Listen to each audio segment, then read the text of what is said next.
Fala pessoal, estamos de volta para falar sobre recursos. Recursos é um tema importantíssimo e vez ou outra cai na prova da Defensoria Pública, então temos que ficar atentos, principalmente a apelação e agravo de instrumento no processo civil, certo? É possível ficar recurso ordinário, enfim, eu listei aqui os recursos mais importantes: apelação, agravo de instrumento, recurso ordinário constitucional, recurso extraordinário, recurso especial e agravo interno. São recursos que, assim, a gente tem que saber os detalhes, então vamos trabalhar aqui e vamos começar com a apelação, beleza? Vamos começar com a apelação.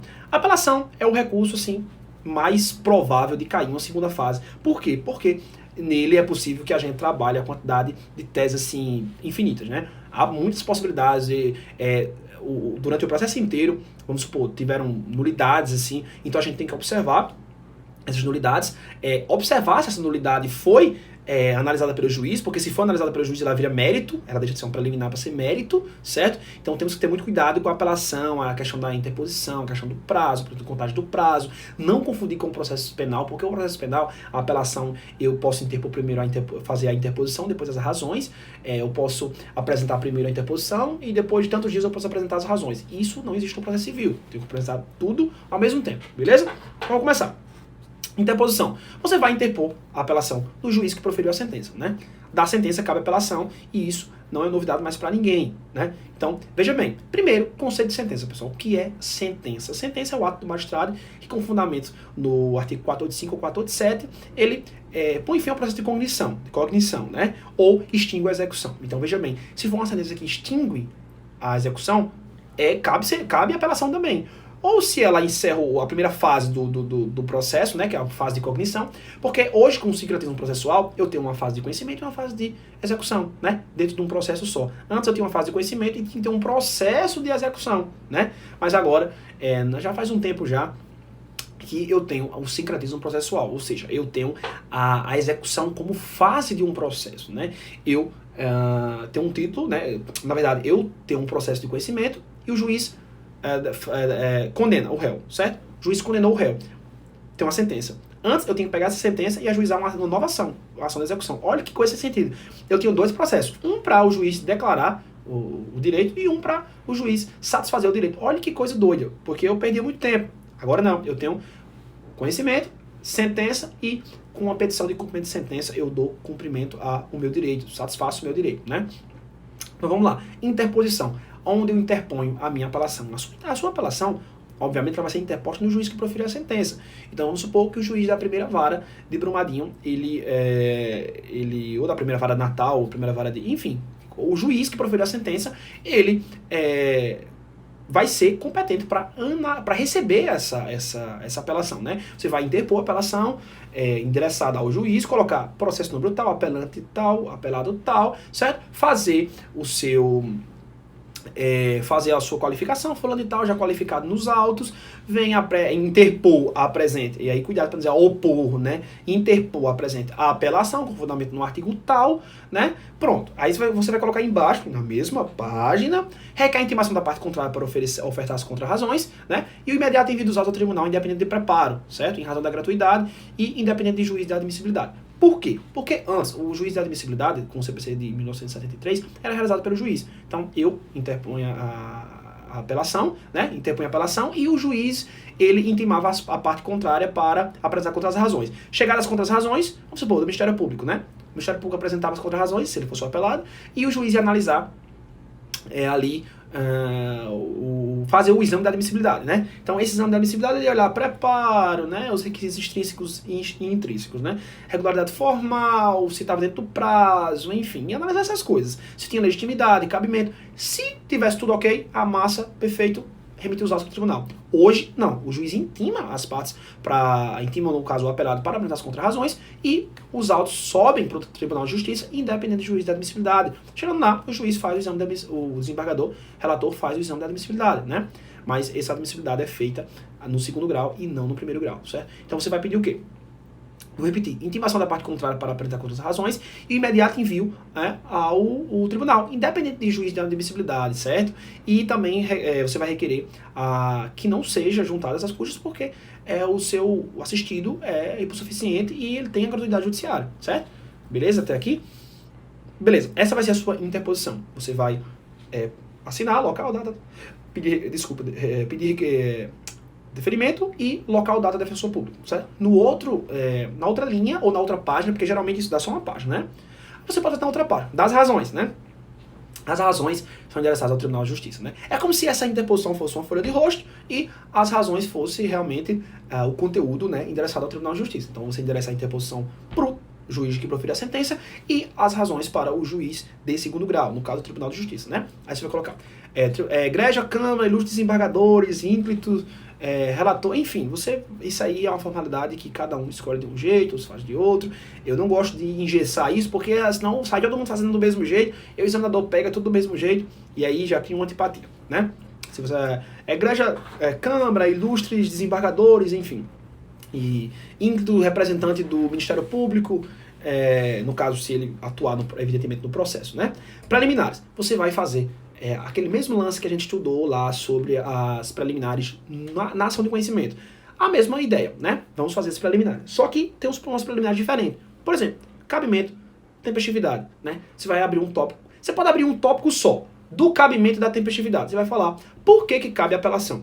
Por que cabe apelação, certo? Foi uma sentença ou foi uma decisão interlocutória? Sentença, né? Por que foi sentença? Porque julgou o mérito com fundamento no artigo 457, inciso 1º. Pronto, você vai falar isso. Cabimento, legitimidade, né? Você vai falar da sua legitimidade e da tempestividade. Então, cabimento, tempestividade e legitimidade, né? Legitimidade você tem porque você foi o sucumbido ali, né? Você perdeu a ação ou foi uma sucumbência recíproca, enfim. Ou de alguma forma ele prejudicou ali, prejudicou o seu assistido. Ou em procedência, mas julgou procedente em um pedido e improcedente em outro. Ou seja, procedência parcial. Então você está recorrendo, então você tem legitimidade em recorrer. Beleza?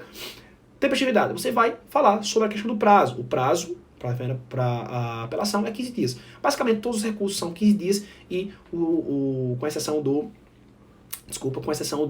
embargos declaratórios, que são 5 dias, certo? Mas esse prazo, repito, é contado em dobro, certo? É por isso que eu já ia falar agora, você vai abrir um tópico das preliminares para falar sobre as prerrogativas dos membros da Defensoria, né? Então, cabimento, tempestividade, legitimidade, prerrogativa dos membros, gratuidade de justiça e dispensa de preparo. Tem no slidezinho que você vai ter aí a opção de baixar para você analisar, certo? Então, preste atenção, não pode esquecer disso.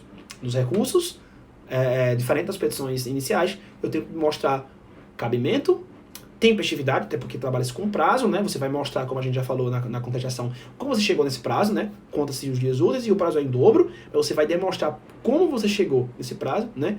Tem gente que só coloca assim, porque geralmente pede para assinar no último dia do prazo, né? Recurso.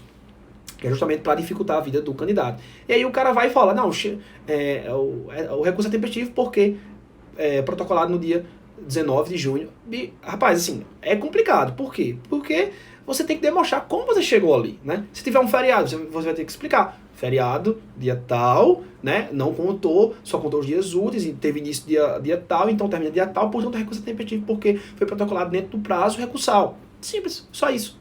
Beleza?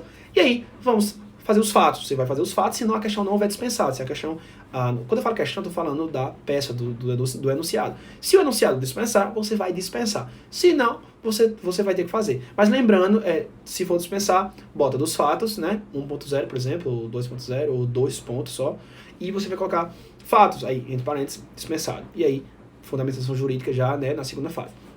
O que eu gosto de fazer? Na apelação, na fundamentação jurídica, eu posso alegar ter 2 grandes tópicos. Um tópico para falar sobre erros procedimentais, nulidades, né? São chamados erros improcedendo, né?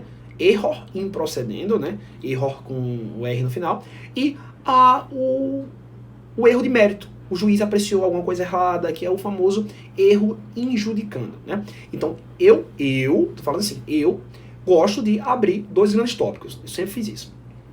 Você vai abrir erro improcedendo para falar sobre os vícios procedimentais, os erros de nulidade, certo? A ausência de intimação, o juiz indeferiu uma prova na audiência e violou o contraditório para defesa do direito à produção de provas. Você vai alegar isso, né? Erros procedimentais. Nos erros injudicando, é um erro de valoração, né? O juiz na sentença, esse erro de indeferimento de prova pode até ser um erro injudicando, se o juiz ele analisar diferente né? Ele analisou e entendeu que não havia uma violação à ampla defesa. Isso aí já é um erro de apreciação, é um erro de uma análise equivocada do direito. Então você vai alegar como um erro injudicando. Se o juiz, por exemplo, intimou a defensoria pública, mas não mandou o processo, né? É uma nulidade procedimental, né? O juiz, por exemplo, deixou de intimar, foi apresentada contestação e foi alegado uma preliminar pela parte. A defensoria era a autora. Então a defensoria pública necessariamente tem que ser intimada da contestação para falar sobre essa preliminar no prazo de 15 dias. Se o juiz não intimou e já marcou uma audiência, ele violou duas regras. Primeiro, ele não intimou as partes, a parte autora, para apresentar réplica, né? Que no caso de preliminares é obrigatória a intimação. Segundo, não deu o despacho saneador, né? Ele violou uma regra que é obrigatória, que é o despacho saneador. Na verdade, é uma decisão saneatória, né? É uma decisão porque o juiz acaba decidindo. E nesse despacho saneador ele vai fixar os pontos controvertidos, ele vai analisar questões procedimentais. Então, uma preliminar deve ser analisada no despacho saneador, né? Na decisão saneatória. Então, se o juiz ele esquece isso, ele está violando, inegavelmente, o procedimento, né, previsto no Código de Processo Civil. Então, tudo isso pode ser alegado em grau de apelação através de um tópico chamado erro improcedendo, né? E o erro injudicando. O juiz, por exemplo, na sentença disse que o dano ambiental dependeria da demonstração de culpa. O juiz disse que a responsabilidade civil do Estado, em regra, é subjetiva. Então, é um erro de apreciação material. É um erro em que o juiz ele não cumpre, ele tem uma percepção equivocada do direito. Por exemplo, ele condena, imagina, uma sentença contra o Estado. Defensoria Pública ajuiza uma ação contra o Estado. E na sentença o juiz diz o seguinte: deixa de aplicar os honorários sucumbenciais porque a Defensoria Pública está atuando contra o Estado, então há uma confusão patrimonial. O que a gente aprendeu? Que essa súmula, né, do STJ, que trata sobre esse entendimento do magistrado, está equivocada, né? É uma súmula que já deve ser sustentada a sua superação, porque as instituições, a Defensoria Pública e o Estado são órgãos, a Defensoria é um órgão independente, tem autonomia, né? E o Estado é um ente, então ele não é vinculado diretamente ao Estado. Então, teríamos que pedir a superação dessa súmula. Se o juiz tiver a interpretação equivocada, nós apelamos, e esse argumento deve ser através do erro injudicando, porque era uma interpretação equivocada, beleza? Tudo isso tem no seu material. Então, em vez de ele anular a sentença, ele reforma, certo? É importante lembrar ainda sobre a apelação o pedido de juízo de retratação. É possível que haja o efeito regressivo. A apelação, em regra, tem efeito suspensivo, né? A gente vai ver aí que a apelação ela tem um efeito suspensivo como regra. Há situações em que esse efeito suspensivo ele é ignorado, é justamente a exceção, né? Por exemplo, quando a sentença condena a pagar alimentos. Essa sentença não tem efeito suspensivo automático, né? Por quê? Porque se tivesse, prejudicaria demais a pessoa que vai receber alimentos. Então, a regra é que tem efeito suspensivo, mas vamos ver algumas exceções. Mas, em regra, a apelação ela não tem efeito regressivo. O que seria o efeito regressivo? Seria a possibilidade do juiz ele modificar a sua decisão depois do recurso, né? A gente vai ver no processo penal que no agravo em execução e no recurso em si distrito, o juiz ele pode, depois de proferir a decisão, ele pode se retratar. Na apelação, a regra é que ele não possa. Se o juiz profere uma sentença de procedência e a parte interpõe a apelação, né, o juiz não pode simplesmente dizer, realmente a parte tem razão, vou modificar aqui, né? Ele só pode, em situações excepcionais, erro material e mudar a sua decisão através dos embargos declaratórios. Essas duas situações, né?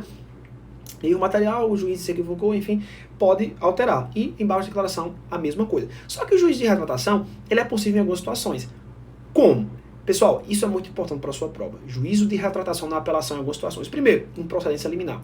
Se o juiz ele pega ali uma situação em que seja uma matéria exclusiva de direito, dispensa a citação da parte, enfim, as situações previstas no artigo 332, parágrafo 3º, certo? Parágrafo 3º. O juiz pode aí, causas que não dependem de instrução, ele pode julgar improcedente liminarmente. Vamos supor, o juiz entende que aquela situação já é improcedente porque o tribunal, o STF tem uma súmula naquele sentido, uma súmula vinculante ou um precedente vinculante, e aí ele já vai julgar logo de cara, sem precisar até mesmo citar a parte contrária. Nesse caso de improcedência liminar, veja bem, eu estou em improcedência liminar. Eu não estou indeferindo a petição inicial, né? Quando eu indefiro a petição inicial, eu estou extinguindo o processo sem resolução de mérito, porque a petição inicial é inepta, porque, enfim, alguns dos motivos alencados no artigo que trata sobre a extinção sem resolução de mérito, né? Eu indefiro a petição inicial porque ela não dá conclusão entre os fatos e o pedido não resulta em conclusão lógica, tá tudo atrapalhado, enfim. Aí o que eu faço? O juiz pode simplesmente indeferir a petição inicial, por exemplo, certo? Foi dado o prazo para juntar custas, indeferir a gratuidade, abriu o prazo para juntar custas, não juntou, né? Não comprovou os requisitos da gratuidade, ele indefere a petição inicial e cancela a distribuição. Pode entrar novamente? Pode entrar novamente porque não faz coisa julgada material, só faz coisa julgada formal do âmbito daquele processo, ou seja, coisa julgada endoprocessual. Nesse caso, o juiz pode se retratar? Pode. 3 são as situações. Primeiro, em processo liminar, que eu já falei, artigo 332, parágrafo 3º, e indeferimento da petição inicial, artigo 331, e nos casos elencados no artigo 485, conforme o parágrafo 7º. Então, se o juiz extinguir o processo sem resolução de mérito, qualquer das situações previstas no artigo 485, né, conforme o parágrafo 7º do artigo 485, é possível que o magistrado se retrate, certo? Então, nessas situações são chamados efeitos, é o chamado efeito regressivo. Então, preste atenção. Se na sua peça, né, o juiz, por exemplo, teve uma visão equivocada e julgou improcedente liminarmente, você vai interpor uma apelação e vai pedir o juízo de retratação ou juízo regressivo na sua petição de interposição, certo? Na sua petição de interposição, você vai lá. Caso o juiz não entenda por se retratar, conforme o artigo tal, inciso tal, parágrafo tal, remete os autos ao tribunal. Mas só remete se ele não se retratar, porque se ele se retratar, né, não precisamos enviar para o tribunal, certo? Então vamos lá. A ausência de preclusão das decisões interlocutórias. As decisões interlocutórias, antigamente, se a parte não... Vamos supor, o juiz decidiu um assunto lá no processo que não está elencado entre as situações que podem ser recorríveis por agravo de instrumento, né? A gente sabe que o agravo de instrumento hoje ele tem um rol, e esse rol é taxativo, mas é mitigado, né? O STJ disse que é uma taxatividade mitigada. É estranho, mas é o que o STJ decidiu. Taxatividade mitigada. Mas, vamos supor, se essa decisão, que não está ali no rol, não for atacada por agravo de instrumento, ela preclui? Não preclui, certo? Não preclui porque eu posso alegar em preliminar de contestação, beleza? Antes precluía, né? Eu tinha que interpor o agravo, aquele agravo retido nos autos, né? Esse agravo retido nos autos não existe mais, e agora eu posso simplesmente não alegar, nem sequer estar em ata, e alegar em grau de apelação, em preliminar de apelação. Mas voltando para as exceções do efeito suspensivo. A apelação, sabemos que tem efeito suspensivo, como regra, certo? Cuidado com isso, a regra. Quais são as exceções? Pessoal, as exceções estão previstas no artigo 1012, parágrafo 1º do novo CPC. Primeiro, se a sentença do magistrado homologa divisão ou demarcação de terras. Segundo, se condena a pagar alimentos. Terceiro, se extingue sem resolução de mérito ou julga improcedentes os embargos executados. Quarto, julga procedente o pedido de instituição de arbitragem. Quinto, confirma, concede ou revoga a tutela provisória. Muita atenção nisso, certo? Nesses casos aí, a apelação não terá efeito suspensivo. É justamente a exceção, beleza? Então, vamos tratar agora sobre um ponto muito importante na apelação, que é a teoria da causa madura, certo? O que é essa teoria da causa madura? Eu já ouvi falar, mas não sei o que é, eu vejo o pessoal falando, eu já advogados comentando. Na defensoria pública é muito importante saber utilizar essa teoria, né? E alegar em grau de apelação. Por exemplo, vai no seu artigo 1013, parágrafo 3º do novo CPC. Vou esperar você abrir aí. Abriu? Pronto. Vamos continuar. Se o parágrafo 3º diz o seguinte: se o processo estiver em condições de imediato julgamento, o tribunal deve decidir desde logo o mérito. Quando? Calma aí, respire, toma uma água, que vamos entender isso. Vamos supor, você ajuizou uma ação, certo? A sua sentença foi de improcedência, você interpôs a apelação e o processo subiu. Chegando no tribunal, o tribunal pode fazer o quê? Anular o processo e voltar para o primeiro grau. Vamos supor, não ouviu a testemunha que era essencial. Anula o processo e vai ouvir a testemunha. Não é isso? Ou ele reforma a decisão, né, proferindo uma nova decisão. Só que, o que é essa teoria da causa madura? O processo já está maduro, suficientemente. Então, assim, não precisa voltar para o juiz de primeiro grau, certo? Então, o tribunal ele já pode, para não perder tempo, né, primazia da resolução de mérito, economia processual, celeridade, o processo já está no ponto maduro, por isso que chama teoria da causa madura. Maduro ao ponto de julgar. Então, o que é que o tribunal faz? Julga o processo, certo? A competência seria do juiz de primeiro grau, mas como o processo está em segundo grau e já está em grau maduro o suficiente para ser julgado, o processo é julgado pelo tribunal. Massa, perfeito, teoria da causa madura é isso.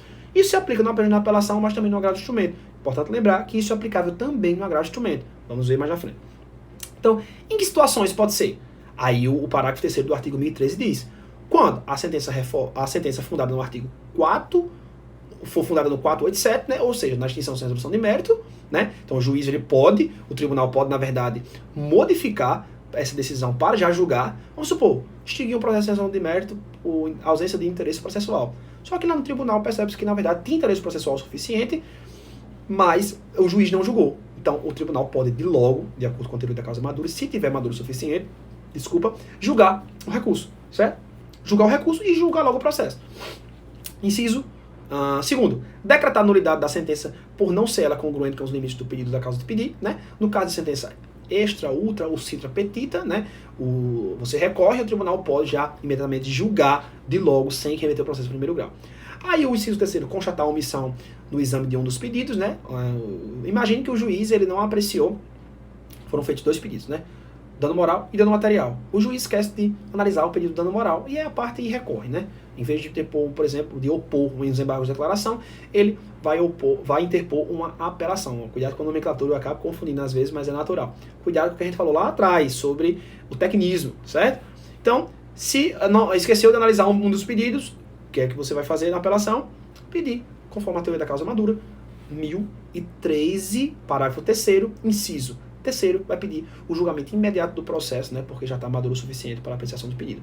E aquela sentença que decreta a nulidade, aquela decisão que decreta a nulidade da sentença por falta de fundamentação. Então, se o segundo grau, né, o TJ, ele observa que aquela sentença não tem fundamentação suficiente, o que é que ele faz? Em tese, ele mandaria para o juiz fundamentar a decisão, né, proferir uma nova decisão, dessa vez fundamentada, né. Só que, imagine que o processo já esteja suficiente pronto para ser julgado, né? Teve a instrução inteira, né? Ou então, o segundo grau, em vez de simplesmente anular o processo e remeter para o primeiro grau, o que ele faz? Ele já julga de cara, certo? Então, isso é a teoria da causa madura, né? Cuidado com a diferença também de improcedência liminar, prevista no 332, com o julgamento antecipado parcial, beleza? Muito cuidado. Na improcedência liminar, o que é que o juiz diz? Ele julga improcedente o pedido, né? Liminarmente, com uma das condições lá previstas no artigo 332, né? Esse ato jurisdicional, ela é impugnável por qual recurso? Sentença, né? E cuidado com o julgamento antecipado parcial, né? O julgamento antecipado parcial. Por quê? Vamos supor, uma ação de divórcio, né? A pessoa vai requerer ali um divórcio e alimentos, né? Uma ação de divórcio, né? Então o juiz, ele percebe, não, aqui não tem pontos controvertidos, né, não tem necessidade de exposição de provas com relação aos alimentos, eu já vou julgar imediatamente já os alimentos, né? E aí o juiz julga os alimentos, né?